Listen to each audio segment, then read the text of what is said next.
생각이 여기에 이르자 저는 이런 생각이 들었습니다. 뽕나무가 될 수 있을까? 한번 따라해 보실까요? 뽕나무가 될 수 있을까? 세상에 수많은 삭개오가 있어요.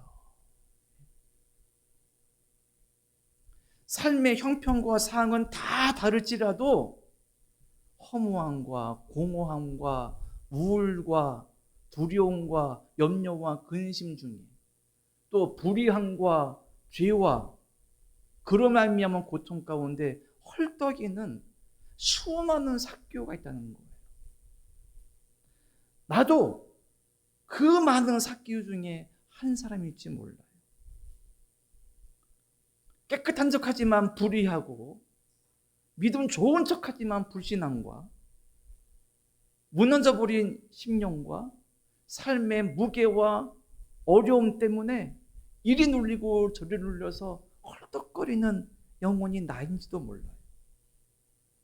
때문에 삶은 허무하고 삶의 가치는 고사하고 왜 살아가야 되나, 무엇 때문에 살아가야 되나, 이 목적과 방향성도 없어서 그냥 되는 대로 살아가는 그 생명 가운데 수많은 삭개오 가운데 한 사람이 나인지도 모른다는 거예요.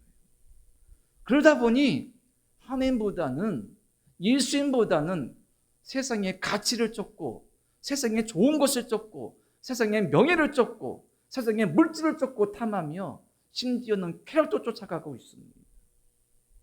만약 저와 여러분이 이 시대의 수많은 삭개오 중에 한 명이라면 우리 또한 창피함과 냉대와 무관심과 비웃음을 불구하고라도 예수님 만날 수 있는 뽕나무에 올라가야 된다는 거예요.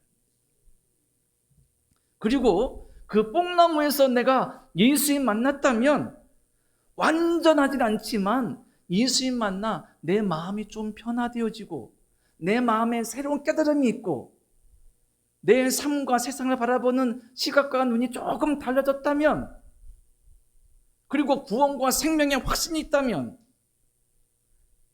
삶의 새로운 가치와 비전을 품을 수 있다면 그때는 다른 사람들이 예수님을 만날 수 있도록 내가 뽕나무가 되어야 된다는 사실인 것입니다. 우리가 삭개오가 뽕나무 위에 올라가서 예수를 만났던, 다른 사람이 나를 밟든 타든 올라가서 예수를 만날 수 있는 뽕나무가 내가 되어야 된다는 사실인 것입니다. 말씀을 준비하다가 이런 생각이 들었습니다. 예수님을 믿는 나 때문에 예수님을 믿는 자가 있을까? 목사로서 예수님을 전하고 예수님을 설교하고 예수님을 믿는데 예수님을 믿는 나 때문에 어느 누가 예수님을 만나고 예수님을 믿는 이가 있을까? 나 때문에 어떤 영혼의 신앙이 깊어질 수 있을까? 나 때문에 어떤 영혼은 믿음이 생길 수 있을까? 나 때문에 어떤 이는 은혜 받는 이가 있을까? 나 때문에 절망 중에 고통 중에 있는 영혼이 예수님을 생각하면서 소망을 얻을 수 있을까? 나 때문에 어떤 사람이 예수님 만나 심적, 내적, 외적 변화를 체험한 이가 있을까? 여러분 어떻습니까? 우리는 다른 사람이 예수님 만나기에 오를 뽕나무가 될 수 있을까요? 저와 여러분은 다른 사람이 예수님을 만나기 위하여서 밟고 붙잡고 기어오를 수 있는 그 뽕나무가 될 수 있을까라는 것입니다. 뽕나무 되려면 조건이 있습니다. 그것을 우리가 삭개오에서 발견할 수 있습니다. 그 중에 한 가지가 뭐냐면 은혜의 고백입니다. 은혜의 고백. 삭개오가 예수님 만나고 깨달은 것이 뭐냐면 은혜입니다. 나 같은 죄인을, 나 같은 불의한 자를 아무것도 묻지 않으시고 삭개오야 내려와라. 내가 오늘 네 집에 유하야 될 것이야. 사람들이 수근거리죠. 저런 죄인의 집에 가서 먹고 마신다고? 나도 우리 집도 이 옆 사람들도 저 삭개오 때문에 엄청나게 많은 물질적 피해를 봤는데 저런 죄인의 집에 예수가 와서 부르고 그와 함께 간다고? 그 예수님이 삭개오 이름 불렀을 때 삭개오의 마음은 어쩌면 무너졌을 것입니다. 내 이름을 아시다니, 나를 부르시다니, 내 집에 가시겠다니, 아무것도 안 물어보시고 나를 인정해 주시다니. 이게 은혜인 것입니다. 이 은혜를 깨닫고 고백할 때 나도 예수님의 사랑이 느껴지는 겁니다.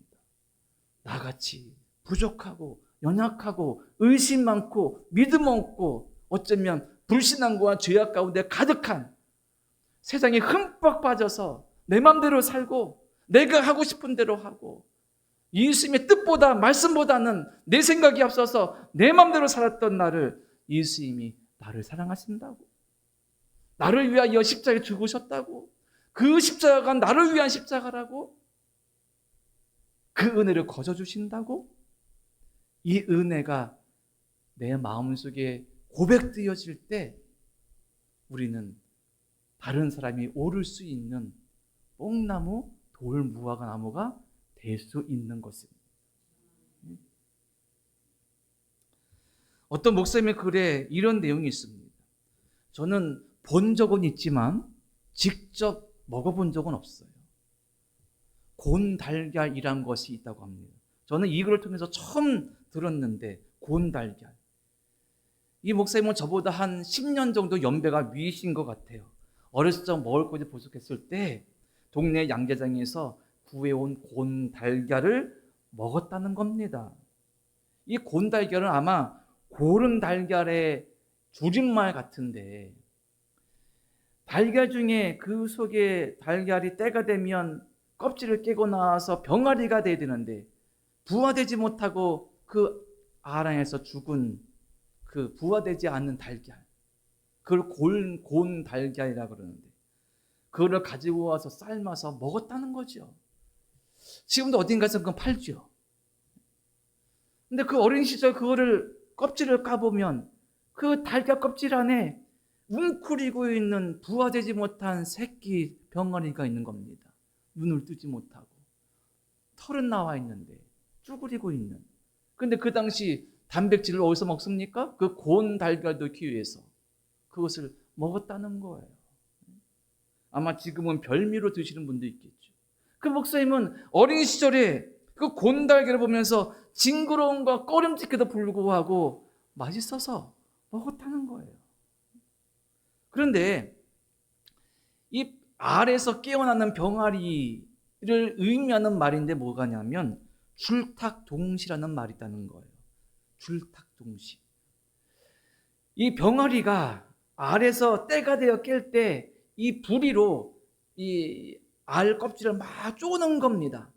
이 쫄 때 병아리가 안에서 이 막 쪼는 것을 줄이라 그러고, 이 새끼 병아리가 안에서 이 껍질을 막 쪼는 소리를 듣고 밖에서 어미 닭이 이 새끼가 잘 나오도록 병아리 알 껍질을 쪼아주는 것이 닭이라는 거예요.